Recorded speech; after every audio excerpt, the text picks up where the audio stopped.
Ministro de Hacienda, Mario Marcel. Ministro, muchas gracias por la gentileza de estar acá. Buenos días. Gracias a ustedes por la invitación. Ministro, usted en tanto ministro de Hacienda es miembro del directorio de Codelco. ¿Qué le parece lo que ha pasado? Es la peor tragedia para Codelco en poco más de 30 años. Sí, en realidad el ministro de Hacienda ya no es integrante del directorio de Codelco desde hace ya bastantes años. Desde la Junta de Accionistas. Desde que se adecuó al gobierno corporativo, ¿cierto? Codelco tiene una serie tiene varios directores nombrados por alta dirección pública y el presidente del directorio nombrado por el presidente de la República. Tiene toda la razón. Pero eso no quiere decir que no sea pero doloroso, sí participa en la Junta de Accionistas, ¿o no? ¿Ah? Sí participa en la Junta de Accionistas de Codelco, en la Junta de Accionistas una vez al año. Claro, eso sí. Esa es la ligación, bueno. Así es. ¿Se aprovecha la corrección? Sí, bueno, es una situación muy dolorosa.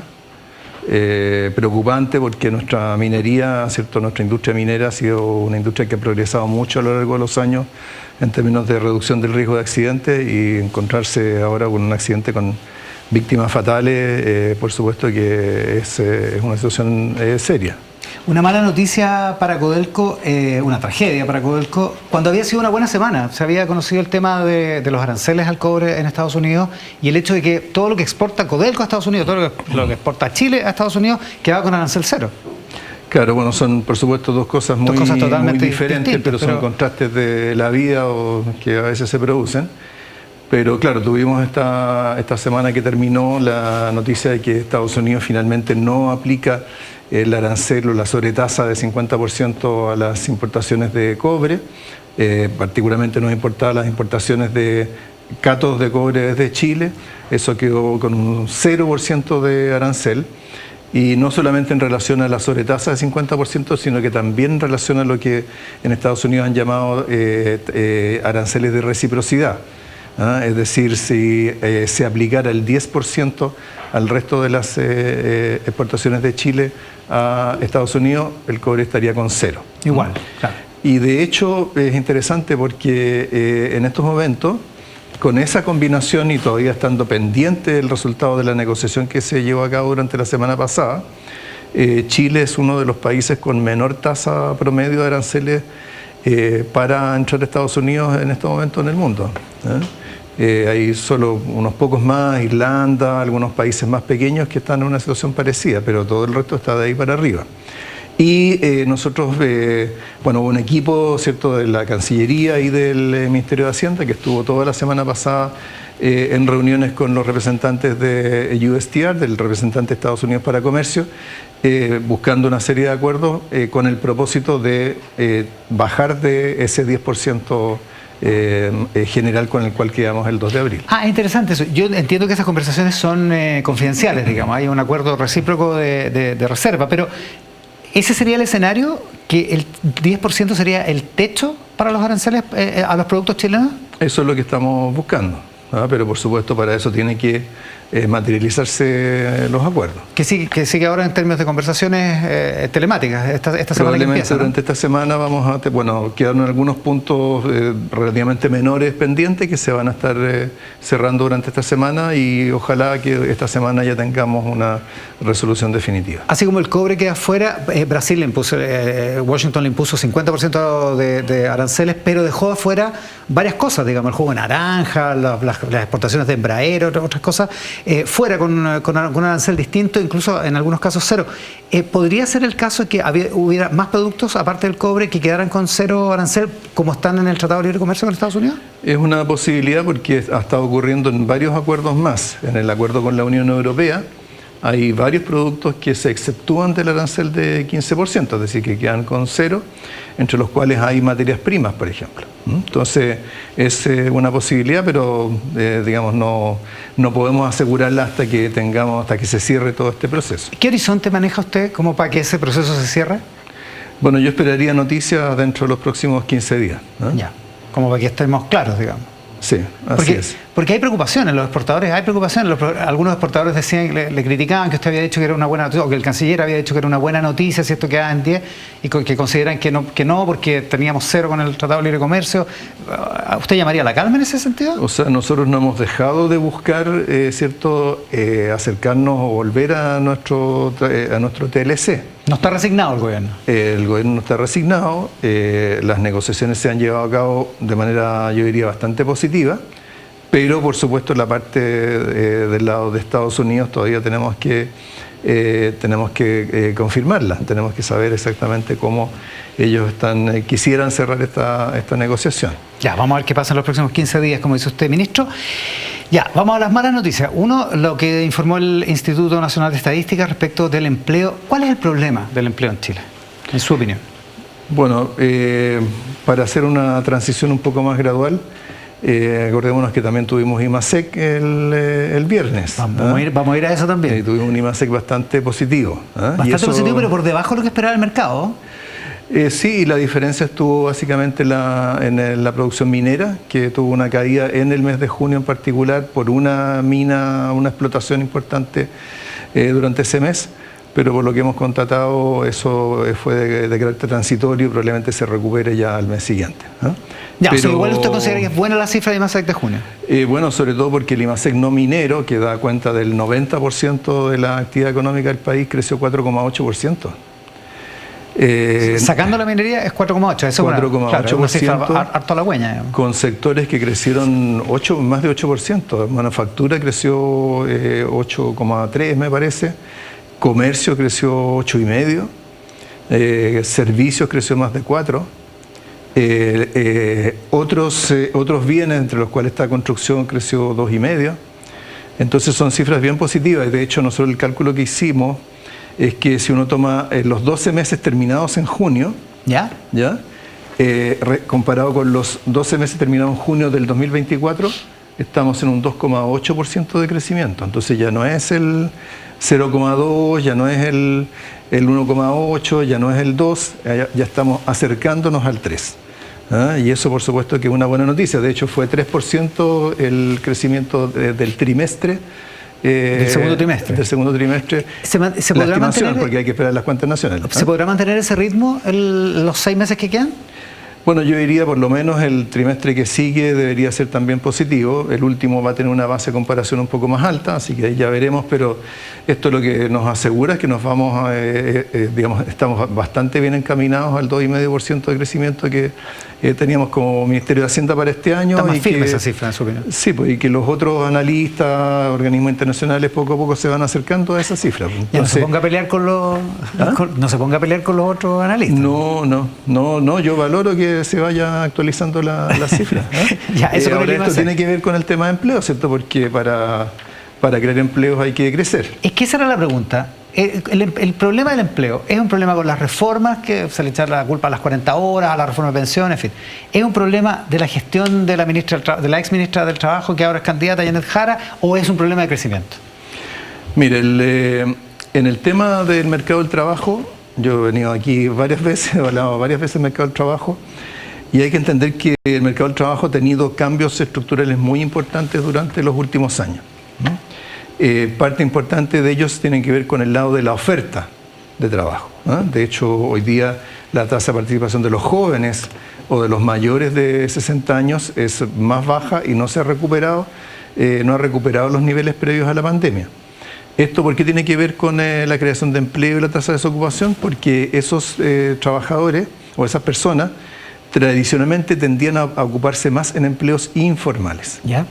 Y lo que ha estado pasando durante este periodo es que han caído los empleos informales en cerca de 100.000 ocupaciones, mientras que los empleos formales han crecido en cerca de 100.000 también. O sea, cambió la proporción. Entonces, en el neto se balancean las dos cosas, aparece un crecimiento bajo en el total, pero ha habido un recambio, una recomposición muy importante del tipo de empleos que tenemos en Chile. Claro, pero la cantidad de personas ocupadas permanece prácticamente... O sea, usted sabe que se armó toda una polémica por las 141 personas de diferencia entre un trimestre y el otro, o sea, entre un año y el otro, digamos, de personas ocupadas. Claro. Cuando comparamos las cifras absolutas, tenemos que siempre pensar qué es lo que estaba en la base, qué es lo que había hace un año atrás.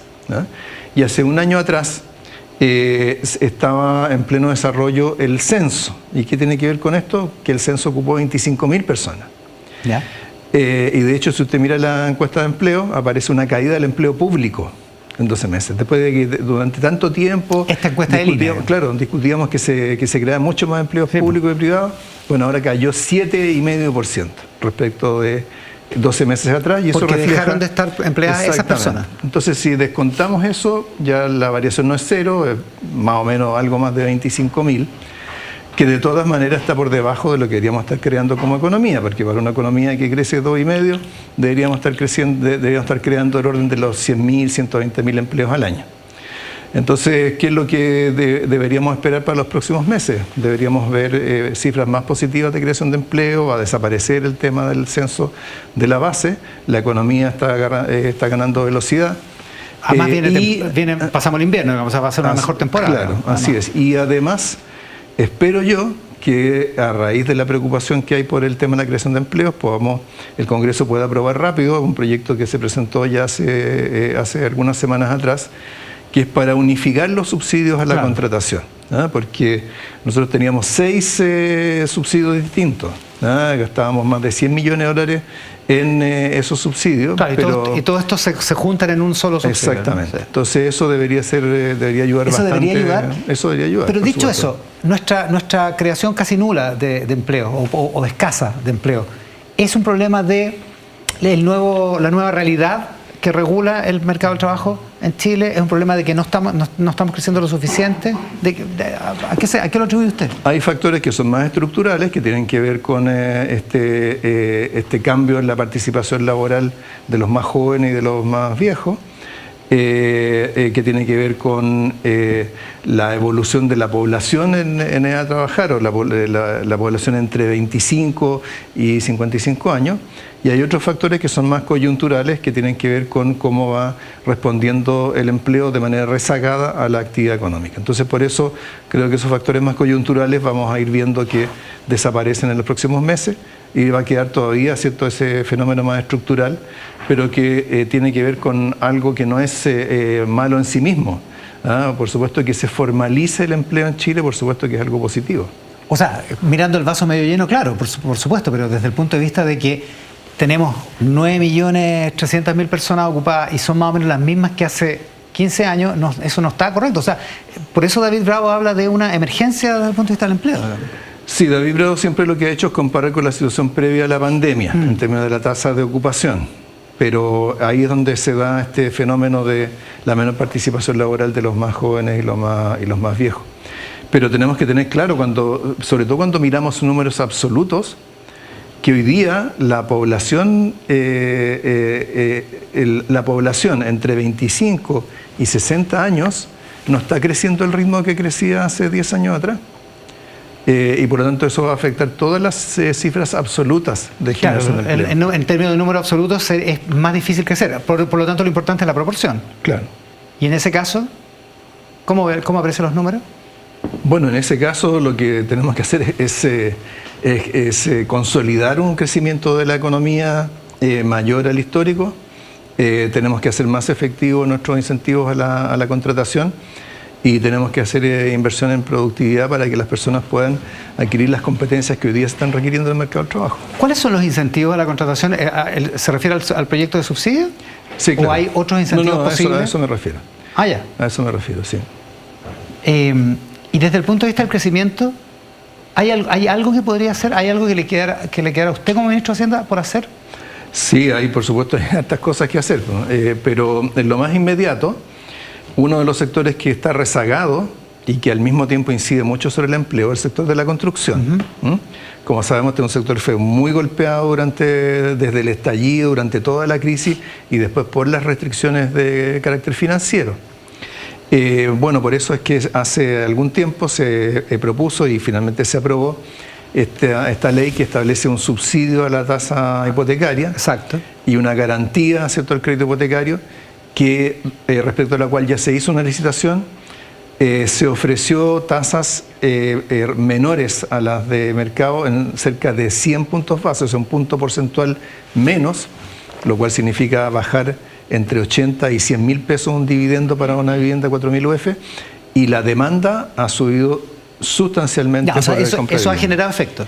ha generado efecto en la venta de viviendas y eso a su vez debería repercutir en una recuperación de la actividad de la construcción. Ministro, déjeme pasarlo a un tema más político. Veo que hay todo un debate respecto del comando de Janet Jara y de respecto de los economistas que pueden estar participando de ese programa de gobierno, de ese comando presidencial. Los economistas, particularmente los más prestigiosos, probablemente estén en el mismo dilema de si sumarse o no a un gobierno liderado por la izquierda. El mismo dilema que a lo mejor usted mismo afrontó cuando era presidente del Banco Central y lo llamó el entonces presidente electo Gabriel Boric para ser su ministro de Hacienda. ¿Usted qué consejo le podría dar a esos economistas respecto de cómo orientar la reflexión de si participar o no en un gobierno liderado por Janet Jara? Bueno, quizás la diferencia con ese momento que a mí en lo personal me tocó vivir es que esa conversación la tuve con el presidente después de la segunda vuelta, cuando ya estaba elegido, y después que entre la primera y la segunda vuelta hubo este acuerdo de implementación programática, que implicó un acuerdo político respecto ya de como del marco dentro del cual se iba a conducir el programa y la economía y los aspectos de las dimensiones fiscales del programa.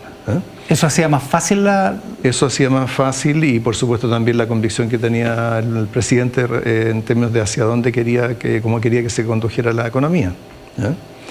Así que por lo menos eso es lo que me tocó a mí, eso es lo que hizo más fácil que yo me pudiera incorporar al gobierno. Y bueno, por supuesto cada proceso político es distinto del otro, habrá que ver cómo evoluciona el actual. Nosotros, como usted sabe, los ministros no tenemos permiso para intervenir en ese debate. No pueden estar en el debate y no pueden estar trabajando por la campaña. Pero dicho eso, usted sabe que hay varios que han pensado en la posibilidad de que usted siga de largo, que se repita el plato si es que Janet Jara gana las elecciones. No, yo ya tengo bastante con lo que han sido estos años. ¿No? ¿De ninguna manera? No, tiene que haber capacidad de recambio siempre, pues. Sí, pero a veces hay algunos nombres que son importantes. Bueno, pero usted bien lo ha dicho, ha usado el plural para referirse. Dicho eso, no sé si leyó hoy día una entrevista de Luis Eduardo Escobar, el encargado, el jefe del grupo económico de Janet Jara. Él dice ahí que plantea básicamente un gobierno socialdemócrata o un programa de gobierno socialdemócrata si es que Janet Jara gana, y dice que la candidata se define como socialdemócrata y que está lejos de conceptos como la lucha de clases, la igualdad de clases o la dictadura del proletariado, y que esto tiene que tener un programa exportador. Esto parece, voy a decirlo en términos bien brutos, pero un poco más a la derecha de lo que incluso era el programa de Gabriel Boric, digamos, ¿o no? Sí, bueno, no vi en detalle la entrevista de Luis Eduardo Escobar. Pero bueno, hasta donde yo he visto se han tratado de dar señales de que el programa definitivo de la candidatura de Janet Jara va a ser distinto del de la primaria, así que veremos cómo eso va cuajando. Ella acaba recién de nombrar a su equipo económico. Sí, claro, estas son las primeras definiciones, pero ¿le sorprende de alguna manera o no? Porque el titular lo vio, digamos. O sea, digamos, en términos de expectativa, no sé, yo sigo con cierta distancia el proceso electoral, así que prefiero no intervenir. No se va a meter ahí. Sí. Ahora, hablemos de algunas cosas que desde el proceso electoral sí impactan en la labor del ministro de Hacienda. Franco Parisi, que va a estar en el programa en el siguiente bloque, anunció que la diputada Pamela Giles se integra al Partido de la Gente, que se integra a apoyar su campaña presidencial. En fin, ahí se arma una nueva alianza política y capaz que se reactive la idea de los retiros previsionales, que ha sido una bandera de la diputada Giles de toda la vida. ¿Qué piensa usted ante esa posibilidad? Bueno, siempre ha sido una posibilidad en la cercanía de las elecciones. Ahora, como bien sabemos, ha habido ya 4 intentos durante el actual gobierno, ha habido 4 intentos que fracasaron porque no hubo apoyo de la mayoría del Congreso. O sea, de hecho, los que se llegaron a votar, porque hubo uno que incluso se retiró por walkover, como se diría en el fútbol,